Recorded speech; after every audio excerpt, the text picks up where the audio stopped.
Donc l'apprentissage, c'est quoi? C'est écrit, mais vous le saviez. C'est effectivement une formation en alternance. Donc une formation en alternance, ça signifie que vous êtes à la fois dans l'entreprise, mais aussi en formation, en CFA. Vous n'êtes plus dans des lycées, vous êtes dans des structures qui s'appellent des centres de formation par apprentissage. Alors, M. Samut est responsable du CNFPT, il pourra en parler. Durant votre formation, le rythme d'alternance varie selon les niveaux, selon le diplôme. Alors, on a quelques exemples à vous proposer d'alternance. Il y a bien sûr une semaine de cours sur 3 semaines en entreprise, donc c'est plutôt des niveaux 5, ce type d'alternance, donc des CAP. Donc, vous ne seriez pas concerné par ce type d'alternance. Autre possibilité, donc 2 semaines de cours et 2 semaines en entreprise. Là, on est plus sur des niveaux 4, niveau bac ou sur des brevets professionnels. Ou autre exemple, 2 jours, 3 jours. Rien n'est figé. La réglementation dit qu'il faut une alternance, mais elle ne dit pas il faut tant de jours en CFA, tant de jours en entreprise. Tout dépend de la structure d'accueil, donc de l'entreprise. Je veux bien compléter sur cet aspect alternance, en sachant que, comme l'a indiqué M. Cognier, quand on est sur un niveau 5, donc CAP, le nombre d'heures de formation est de l'ordre de 420 heures par an. Et donc, une semaine de formation par mois suffit, si j'ose dire, pour accomplir le référentiel du diplôme. Quand on est sur des diplômes de qualification plus élevés, du niveau 4, du niveau 3, on se retrouve forcément avec des volumes horaires d'amplitude plus importants, d'où le fait d'avoir une organisation de l'alternance qui est beaucoup plus équilibrée entre le temps passé en centre de formation et le temps passé en collectivité ou en entreprise. En sachant également que selon certains types de diplômes, je prendrai également des diplômes d'État, diplôme d'État d'aide-soignant, diplôme d'État d'auxiliaire de puériculture, diplôme d'État de kinésithérapeute, etc. Les rythmes de l'alternance, eux, sont tout à fait différents. On se retrouve parfois avec des enseignements qui se déroulent pendant 2 ou 3 semaines en continu, et après, il y a des périodes, forcément, qui sont de l'ordre d'1 mois, 1 mois et demi, en présence en entreprise. À l'université, on est également sur des rythmes qui sont également assez décalés. Quand on est sur des masters, on est sur des rythmes qui sont beaucoup plus décalés et du style de ce que je vous indiquais, c'est-à-dire éventuellement 3 semaines à l'université et puis peut-être pendant 1 mois et demi, voire 2 mois, au sein de l'entreprise qui emploie. Là, le rythme qui a été indiqué, c'était un rythme traditionnel, si j'ose dire, pour des diplômes CAP, brevet professionnel, bac pro, BTS, hein, le rythme qu'on vous a indiqué. Mais sachez qu'il peut y avoir de très grandes variétés de types de formation, et bien évidemment, l'apprenti doit s'adapter. Et donc, il y a une grande capacité qu'on attend de l'apprenti pour justement s'adapter à ces différentes variations.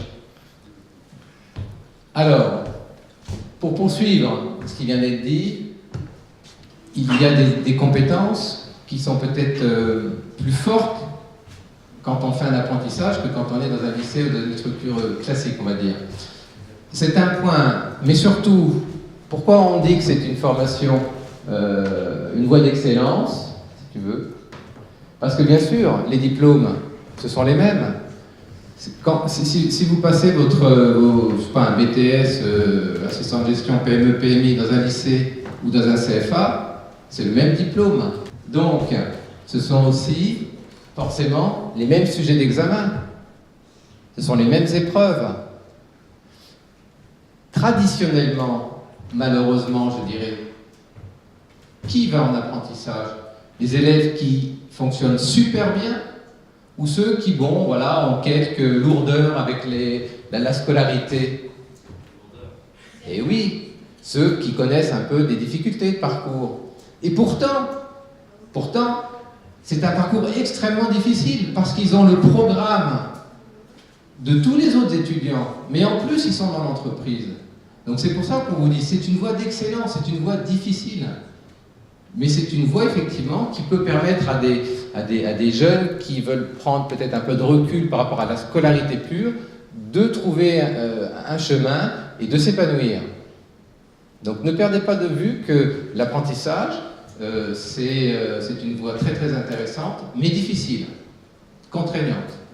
Si vous voulez ajouter... Oui, en définitive, on a les exigences de ce qu'on attend d'un étudiant traditionnel, hein, mais également les exigences que l'on peut attendre d'un salarié, puisque par le jeu de l'alternance, l'apprenti se retrouve effectivement avec 2 lieux de formation. Il faut bien comprendre que quand il est dans l'entreprise, il est en situation de travail, mais c'est un travail en apprenant, d'accord ? Il n'est pas en position d'observation, il est en position de travail, de mise en application concrète d'enseignement qu'il a pu recevoir au centre de formation, et enseignement qu'il reçoit également d'un maître d'apprentissage, parce que la particularité du contrat d'apprentissage, c'est que c'est un contrat qui est quand même très encadré dans son organisation.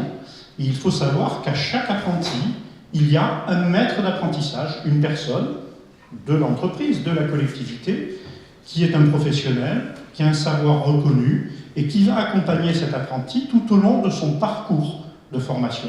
Donc vous voyez cette double exigence, l'exigence d'un étudiant, avec le même référentiel de diplôme à satisfaire, les mêmes obligations d'examen, les mêmes obligations de résultats, et également un contexte de travail avec tout ce que ça signifie, c'est-à-dire le respect des horaires, des temps de congé qui sont forcément différents. On n'est plus sur le statut scolaire où on se retrouve souvent avec des périodes de vacances scolaires qui, quand on fait le point quand même tout au long de l'année, sont quand même importantes.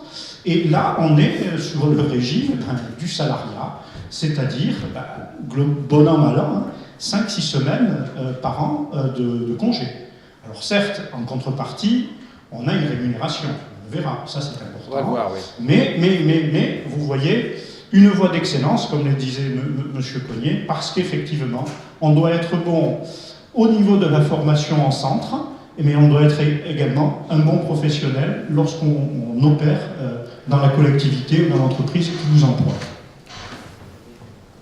Merci. Donc, effectivement, une voie d'excellence. Et comme vient d'être dit, un apprenti, c'est un salarié particulier. Un apprenti, c'est quoi? C'est un chef d'entreprise du secteur privé ou du secteur public qui dit « Je souhaite former quelqu'un sur un métier précis, mais je ne sais pas faire l'intégralité de la formation. Donc je demande à un CFA d'intervenir. Mais même quand il est au CFA, il est salarié et c'est mon salarié. Il n'est plus lycéen, c'est un salarié. Alors, sachez qu'un contrat d'apprentissage, il y a l'employeur, l'employé, il y a, comme il a été précisé, le nom de la personne qui va vous encadrer, c'est-à-dire le nom du maître d'apprentissage. C'est obligatoire, c'est dans la loi. Donc l'apprenti possède des droits et des devoirs. C'est de travailler et en travaillant, il va apprendre et il va cumuler un certain nombre de compétences en lien avec le référentiel d'examen. On ne peut pas vous faire des activités professionnelles qui ne sont pas en lien avec le diplôme que vous visez. Ça, c'est interdit. Et ça, c'est nous qui contrôlons. Il y a des contrôles. Il ne faut pas imaginer que les apprentis ne sont pas contrôlés. L'activité de l'apprentissage est contrôlée par les services du recteur. Et enfin, toucher une rémunération. Ça, c'est quand même intéressant. C'est une rémunération qui est progressive, qui tient compte de votre âge et qui tient compte du parcours, si vous êtes en première, deuxième, troisième année. Donc, vous voyez, il y a un pourcentage donc, du SMIC. Donc, 18 ans, de 18 à 21 ans, voilà, au plus bas, vous auriez 41% du SMIC. Dans la fonction publique, il y a un dispositif un peu particulier, il y a une majoration. Si votre employeur est une collectivité territoriale ou le recteur, par exemple, parce que cette année on a pris des apprentis, c'est 10 points pour les jusqu'au bac et 20 points post-bac. Donc 61% ou 51% du SMIC, ce qui est quand même intéressant. Hein. Et il faut savoir également que ce qui est indiqué là, c'est que bon, pour un salarié de droit commun, il y a effectivement une rémunération qui est versée, et après il y a des cotisations qui sont prélevées sur le salaire. Donc la rémunération brute perçue par un salarié est amputée d'à peu près 18%, 20% de cotisations qui sont prélevées sur la cotisation du salarié. Après, il y a des cotisations patronales, n'en parlons pas, mais au niveau du SMIC, donc quand vous avez un SMIC qui est à autour d'un peu plus de 9 euros de l'heure, ben sur ces 9 euros, il y a à peu près 1,80 € de cotisations salariales qui sont prélevées sur le salaire versé. Donc si vous avez déjà travaillé, vous avez pu voir qu'il y a rémunération brute et rémunération nette. Pour le contrat d'apprentissage, il faut savoir qu'il n'y a pas de cotisations qui sont prélevées sur le salaire versé aux apprentis. Donc le brut égale le net. Donc quand on parle du SMIC, hein, si on prend la rémunération au SMIC, c'est effectivement le montant du SMIC brut, qui est de 9 € et quelques, hein, autour de 20 centimes, hein, pour faire simple, 9,20 €, ben, il n'y a pas le prélèvement de cotisation, donc c'est bien sur la base de 9,20 €, c'est-à-dire le SMIC brut, que le salaire est calculé et qui sera versé donc à l'apprenti. Donc c'est un élément important parce que quand on se retrouve, vous voyez, avec, je prendrai la situation extrême, qui est celle de quelqu'un qui a plus de 21 ans, qui est en 3e année de contrat d'apprentissage et qui est déjà à 78% de rémunération du SMIC. Cette personne fait une formation à l'université. Elle va avoir 20 points de plus. Donc au lieu d'avoir une rémunération de 78%, ça sera 98%. Et cette 98%, quasiment, c'est plus que le SMIC qui sera perçu par un salarié lambda. Donc vous voyez que dans ce cas de figure, l'apprenti a 98% du SMIC brut et le salarié lambda, il a 100% du SMIC moins les cotisations salariales. Donc il se retrouve quasiment à 80% de la somme brute, alors qu'on l'avait vu dans l'exemple que je prenais tout à l'heure, c'est 98% du brut qui est versé donc à cet apprenti. Donc bon, il y a manifestement un élément à prendre en compte hein, dans le calcul de cette rémunération qui fait que, bon, quand on arrive sur un âge bon, au-delà de 21 ans, avec des bonifications qu'on peut avoir dans le secteur public, on a un niveau de rémunération qui est, bon, toute chose comparable par ailleurs, proche d'une personne qui est en premier emploi, quoi. Il me semble que ce qui est très très important, c'est de comprendre comment fonctionne l'apprentissage et que vous ayez vraiment envie de mettre un pied dans l'entreprise. Vraiment, de changer de système de formation. Ça, c'est extrêmement important. Alors, peut-on être apprenti? Première question. En boulangerie, sur un CAP, un DEP, un bac, une mention complémentaire, la réponse est oui, bien entendu. Tous les métiers liés à l'artisanat sont ouverts à l'apprentissage. Il n'y a, à ma connaissance, aucune exception. Deuxième question. Ah oui, mécanique.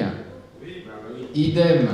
Troisième question. Infirmier. Est-ce que vous avez déjà vu des apprentis infirmiers? Non? Pourtant, M. Salut l'a dit. Oui. Il y a un CFA hospitalisation privée.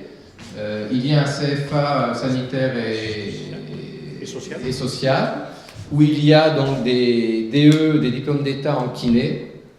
D'ailleurs, de mémoire, il doit y avoir à peu près une centaine d'infirmiers kinés sur l'académie, hein, en apprentissage. Est-ce qu'on peut être ingénieur? Ah oui, alors là, c'est même, et on va vous présenter tout à l'heure les chiffres de l'académie, très rapidement d'ailleurs, c'est même ce qui booste l'apprentissage, c'est l'enseignement supérieur. quand on rencontre des entreprises, elles nous disent, se tromper quand on recrute un ingénieur, ça nous coûte extrêmement cher. Donc pour une entreprise, prendre un apprenti ingénieur en 3e année, ils prennent rarement sur les 5 ans. Ils prennent sur la 3e, 4e, 5e année, des fois 4e, 5e année. Eh bien, ça nous laisse 2 ans. 2 ans pour voir si ce jeune correspond à ce qu'on attend de lui. On attend quoi? On attend des compétences, on attend donc des savoir-faire, mais on attend aussi des savoir-être.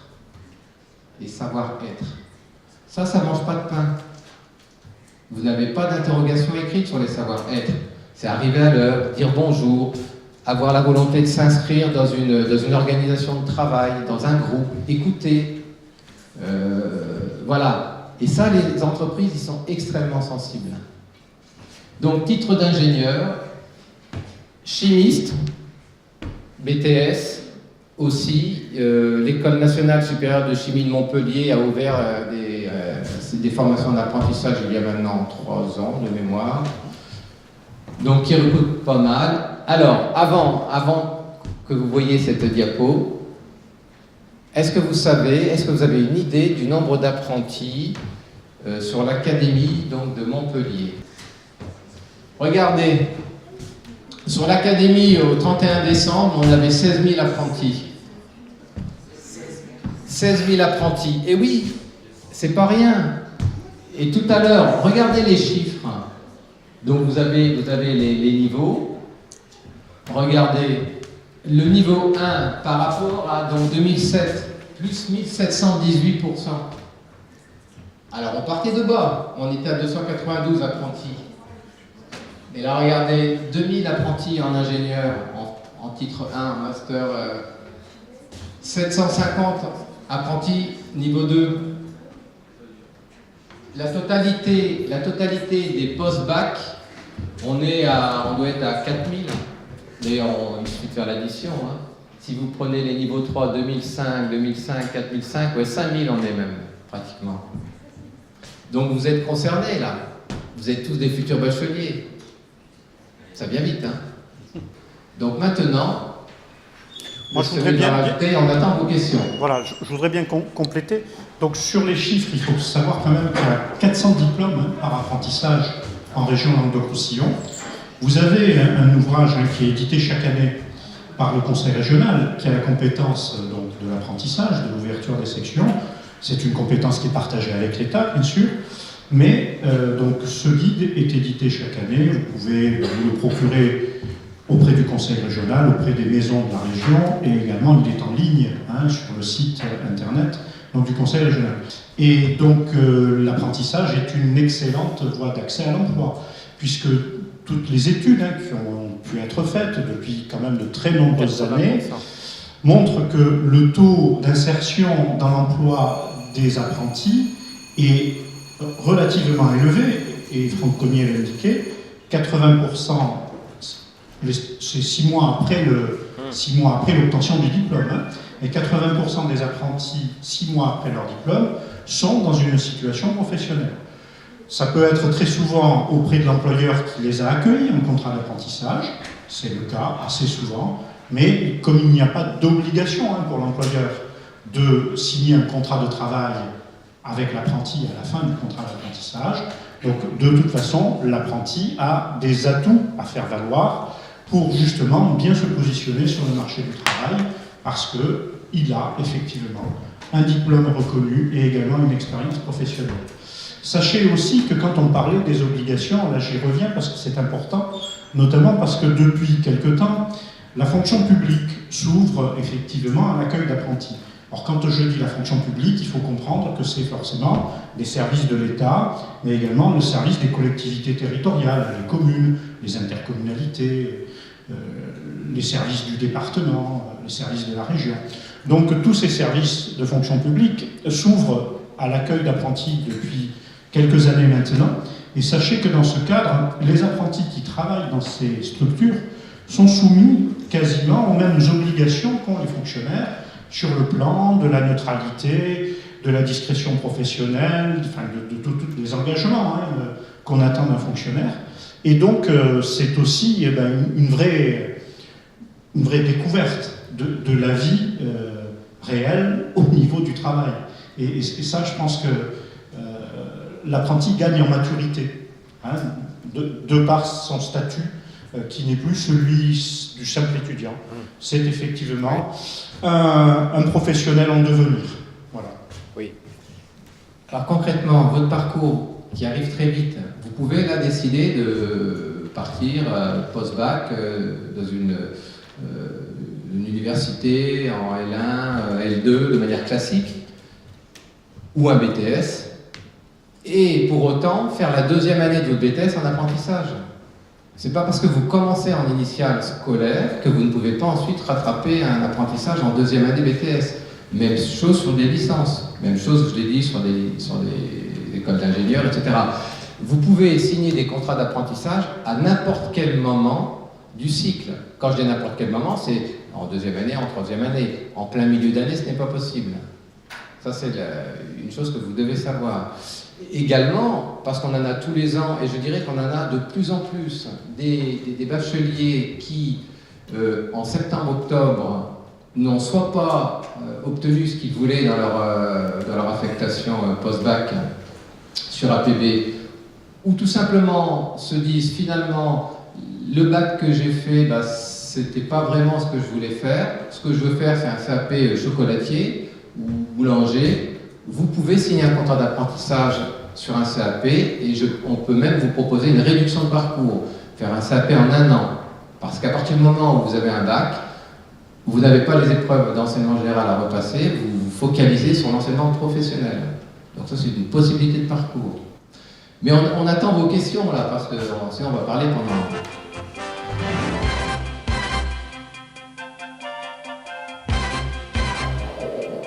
On est bien conscient qu'il est très compliqué d'avoir des contrats d'apprentissage. Donc, à partir du moment où on a droit à des dérogations, on les utilise au maximum. Mais Madame a raison, il faut vraiment, si vous avez l'intention de signer un contrat, débuter maintenant les démarches. Bon, pour vous appuyer pour être accompagné dans ces démarches, sachez que vous avez différents réseaux que vous pouvez mobiliser. Pour le premier réseau, soyez clairs, c'est déjà votre réseau personnel, familial, amical, etc., pour obtenir des informations. Après, il y a également le réseau des CFA. Vous avez l'intention de suivre une formation qui se déroule dans un CFA bien particulier, admettons le CFA du bâtiment. Bon.